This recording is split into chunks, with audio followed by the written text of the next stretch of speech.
پیدائش کا دن. تو محترم حاضرین، یہ جو ہے اس طرح آپ کی ولادت کب ہوئی کہ یہ ہاتھی والا جو واقعہ ہے، ہاتھی والا جو واقعہ ہوا اس کے ٹھیک 55 دن کے بعد ہوئی. کتنے؟ 55 دن کے بعد نبی پاک علیہ الصلوۃ والسلام دنیا میں تشریف فرما ہوئے. تو محترم حاضرین، نبی پاک علیہ الصلوۃ والسلام جب دنیا میں تشریف لائے تو آپ کا نسب بہت محفوظ تھا. خود نبی پاک علیہ السلام آپ کا نسب جو ہے ارشاد فرماتے ہیں، بخاری شریف کی حدیث پاک ہے، ہم بھی اپنا نسب گنواتے ہیں، باوا، دادا، پردادا، اس سے زیادہ بیان نہیں کر سکتے. لیکن نبی پاک علیہ السلام ایک نہیں دو نہیں بلکہ اپنی 20 پر ایک پیڑھی گنائے ہیں. کتنے؟ 20 پر ایک پیڑھی. تو محترم حاضرین، آپ بھی سماعت فرماتے چلیں کہ نبی پاک علیہ السلام اپنے زبان مبارک سے اپنا نسب مبارک جو ہے بیان کیے ہیں. محمد صلی اللہ علیہ وسلم اور ان کے والد عبداللہ اور ان کے والد عبد المطلب اور ان کے والد ہاشم، ان کے والد عبد مناف، ان کے والد اسئی، ان کے والد کلاب، ان کے والد مرہ، ان کے والد کعب، ان کے والد لوئی، ان کے والد غالب، ان کے والد فہر، ان کے والد مالک، ان کے والد نور، ان کے والد کنانہ اور ان کے والد خزیمہ اور ان کے والد مدرکہ اور ان کے والد الیاس، ان کے والد مزر اور ان کے والد نزار اور ان کے والد معد اور ان کے والد عدنان. تو اس طرح 21 پیڑھی نبی پاک علیہ السلام اپنے گنا دیے. تو محترم حاضرین، انساب کے ماہرین تو اس سے بھی آگے لے کر گئے ہیں، لیکن متفق جو ہے 21 کا ہے. تو آدم علیہ السلام سے نبی پاک علیہ السلام کا پورا نسب محفوظ ہے، پورا نسب محفوظ ہے. تو اتنا بڑا نسب کوئی کسی کے سامنے کسی کا محفوظ نہیں ہو سکتا. تو محترم حاضرین، یہ نبی پاک علیہ السلام کی نسب کی یہ بہت اہمیت رکھتی ہے. تو محترم حاضرین، جب نبی پاک علیہ السلام جب تشریف فرما ہوئے تو عبد المطلب کو بات پہنچی کہ عبداللہ کو بیٹا ہوا ہے، بی بی آمنہ کو بیٹا ہوا ہے اور عبد المطلب کا پوترا دنیا میں تشریف لایا ہے. تو عبد المطلب تھوڑے بوڑھے ہو گئے ہوتے اور ایک راہب کے پاس آپ ملاقات وغیرہ کرتے رہتے. تو عبد المطلب کو جیسا ہی بات پہنچی کہ آمنہ کے گھر ایک لڑکا پیدا ہوا ہے، آمنہ کے گھر ایک لڑکا پیدا ہوا ہے، جیسے وہ خوشی دیکھتے ہیں تو آپ جلدی چلنا شروع ہو جاتے. وہ چلنے میں آپ کے پیر لڑکھڑاتے رہتے. کیا رہتے؟ لڑکھڑاتے رہتے. کوئی روک کے کہتا ہے کہ عبد المطلب کہاں جا رہے ہو اتنی خوشی میں اور اتنی تیزی سے؟ تو کہتے ہیں کہ میرے آمنہ کے گھر میرا ایک پوتا آیا ہوا ہے، آمنہ کے گھر ایک پوتا آیا ہوا ہے. تو آپ جاتے ہیں اپنے بچے کو لیتے ہیں اور کہتے ہیں، تو بہت میاں پیار کرتے، بہت خوش ہو جاتے اور نبی پاک علیہ السلام کو چہرے کو دیکھتے خوش ہو جاتے. تو محترم حاضرین، ٹھیک 7 دن کے بعد، ٹھیک 7 دن میں نبی پاک علیہ السلام کا عقیقہ کرتے. عبد المطلب عقیقہ کر کے 7 دن میں نام رکھتے، 7 دن میں نام رکھتے. اور نام کیا رکھتے ہیں؟ اب محمد صلی اللہ علیہ وسلم. کیا نام رکھتے ہیں؟ صلی اللہ علیہ وسلم. عبد المطلب نام رکھتے. عبد المطلب کو کئی لوگ پوچھتے ہیں، اے عبد المطلب، آپ اپنے باپ دادا کے نام کو چھوڑ کر یہ نیا نام اب تک کبھی ہم سنے ہی نہیں، اب تک کسی نے رکھا ہی نہیں، آپ ایک ایسا نام کہاں سے چن کر لائے؟ کس کا نام ہے؟ کیوں ایسا رکھے؟ تو عبد المطلب کہتے ہیں کہ میں نے میرے پوتے کا نام محمد اس لیے رکھا ہے کہ یہ بچے کی تعریف اللہ آسمانوں میں کرے گا اور پورے انسان پورے زمین پر کرتے رہیں گے، اتنا یہ تعریف والا بچہ ہوگا. تو محترم حاضرین، محمد کے معنی وہ ہے کہ جو سب جس کی تعریف کرے وہ محمد ہوتا ہے صلی اللہ علیہ وسلم. محمد کے معنی کیا ہے؟ جس کی تعریف ہر ایک کرے. تو نبی پاک علیہ السلام کی تعریف آسمانوں میں بھی ہے، نبی پاک علیہ السلام کی تعریف زمینوں میں بھی ہے. ہر کوئی آپ کی تعریف کرتا ہے. اور اتنا بہترین نام ہے کہ آدم علیہ السلام سے لے کر حضرت عبداللہ تک کون بھی آج تک دنیا میں نہیں رکھا. اللہ سبحانہ و تعالی وہ اس نام کو محفوظ رکھا تھا، محفوظ رکھا تھا۔ آدم علیہ السلام جنت میں دیکھ چکے تھے کہ ہر پتے کے ساتھ نبی پاک علیہ السلام، اللہ تعالیٰ کے نام کے ساتھ نبی پاک علیہ السلام کا نام موجود ہے، لیکن اس نام کے وسیلے سے آپ نے دعا فرمائی اور اپنی توبہ قبول فرما لیے، لیکن اپنے بچے کا نام کبھی وہ نام نہیں رکھا۔ کیوں؟ کیونکہ اللہ تعالیٰ وہ نام کو محفوظ کر رکھا تھا۔ تو محترم حاضرین، یہ نام کی کیا مٹھاس دیکھیے، جب کوئی پڑھتا ہے، کوئی بولتا ہے تو خود بخود اس کا دل نرم ہو جاتا ہے، اس کے ہونٹ خود بخود نرم ہو جاتے ہیں۔ اور قربان جائیں کہ لفظ اللہ کا نام بھی جو ہے 4 حروف ہے، اور محمد صلی اللہ علیہ وسلم محمد میں بھی 4 حروف ہے، اور لفظ اللہ بھی جو ہے نقطوں سے پاک ہے، اور لفظ محمد بھی نقطوں سے پاک ہے، اس میں بھی نقطہ نہیں، اس میں بھی نقطہ نہیں۔ اگر ہم کلمہ دیکھیں تو کلمے میں بھی کیا عجیب چیز ہے، لا الہ الا اللہ کلمے میں 2 پارٹس ہے، ایک لا الہ الا اللہ اور ایک ہے محمد رسول اللہ۔ لا الہ الا اللہ کتنے کلمے ہیں؟ 12 کلمے ہیں، اور محمد رسول اللہ میں کتنے ہیں؟ اس میں 12 ہے، یہ بھی 12 وہی 12، اور اس میں ایک نقطہ نہیں، اور اس میں بھی کوئی نقطہ نہیں ہے۔ تو اللہ تعالیٰ اتنا پاک نبی پاک علیہ السلام کو پیدا فرمایا۔ تو محترم حاضرین، اسی طرح نبی پاک علیہ السلام جب دنیا میں تشریف فرما ہوئے تو ایک بہت بڑا واقعہ ہوا کہ وہ ہے شہاب ثاقب کا واقعہ۔ پہلے کیا کرتے تھے، اللہ سبحانہ و تعالیٰ جب فرشتوں کو حکم دیتا ہے فلاں جا کے کام کرو، وہاں پر جا کر بارش برساؤ، وہاں پر جا کے یہ کرو، تو وہ فرشتے اپنے نیچے والے فرشتوں کو جا کر حکم سناتے تھے، اپنے نیچے والے فرشتوں کو حکم سنایا کرتے تھے۔ وہ فرشتے جب ایک دوسروں کو بات کر لیتے تھے تو خراب جنات شیاطین جا کر وہاں پر آسمان کے پاس جا کر اڑ کر وہ باتیں سن کر یہ جوتیشوں کو آ کر کہتے تھے، کاہنوں کو آ کر سناتے تھے۔ وہ کاہنہ کیا کرتے تھے، وہ جوتیشاں کیا کرتے تھے کہ اس میں اور مکسنگ کر کر، ملاوٹ کر کر، جھوٹ وغیرہ ملا کر لوگوں کو بیان کرتے تھے۔ مثال کے طور پر ایسا سمجھیں کہ ایک شخص آ کر پوچھا کہ بارش کب ہونے والی ہے، بارش کب ہونے والی ہے، بہت زیادہ یہ ہے۔ تو جب فرشتے بات کر لیتے ہیں کہ فلاں علاقے میں اللہ تعالیٰ حکم دیا ہے کہ بارش برساؤ، تو فرشتے جو ہے بات کر لیتے ہیں، تو وہ خراب جنات وہ آسمانوں سے بات سن لے کر آ کر وہ جوتیشوں کو، وہ کاہنوں کو کہتے تھے۔ وہ کاہن کیا کرتے تھے کہ تم فلاں پوجا کرو، فلاں تمہیں عبادت کرو، فلاں تمہیں نرسمگ مانو، سنگلمگ مانو، تمہاری بات ہو جاتی ہے۔ اس کے سامنے جا کے تمہیں سجدہ کرو، اس کے سامنے نارلا مارو، اس کے ساتھ اس کا طواف کرو، وہاں پر بلی دو، تمہارا کام، بارش آ جاتی۔ تو ایک صحیح بات میں کئی ملا لیتے تھے، اس طرح کفر شرک پھیلایا کرتے تھے، اس طرح کفر شرک پھیلایا کرتے تھے۔ تو محترم حاضرین، یہ پوچھنے والا بارش کی وجہ سے پوری چیزیں خود بخود کرنے لگتا تھا، خود بخود کرنے لگتا تھا۔ اس طرح کے معاملات تھے۔ جیسے ہی نبی پاک علیہ السلام پیدا ہوئے تو اللہ سبحانہ و تعالی شیطانوں کو وہاں پہنچنے سے ان کا طاقت کو کاٹ دیا ہے، اور جب کبھی کوئی شیطان پہنچتا ہے، جب کوئی جنات اوپر پہنچتا ہے تو فرشتے ان کو اوپر انگار کے گولے پھینکتے ہیں، انگار کے گولے پھینکتے ہیں۔ ہم کبھی آسمان طرف دیکھتے تو انگار کے تارے ٹوٹ کے گرے ایسا دکھتا، انگار کے گولے، اسے کہتے ہیں شہاب ثاقب۔ نبی پاک علیہ السلام کی ولادت سے پہلے یہ معاملات ہوا کرتے تھے۔ جیسے نبی پاک علیہ السلام کی ولادت مبارکہ ہوئی، آپ کی پیدائش ہوئی، آپ کی تشریف آوری ہوئی، تو اللہ سبحانہ و تعالیٰ ان کو جو کاہنوں کو جو جناتوں سے، شیطانوں سے جو مدد ملا کرتی تھی، جو واقعات، جو پیغام، جو کلام ملا کرتا تھا، اس کو اللہ تعالیٰ منقطع کر دیا۔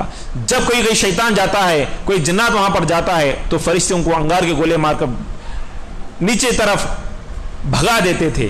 تو محترم حاضرین، یہ نبی پاک علیہ السلام کی ولادت کا واقعہ ہے۔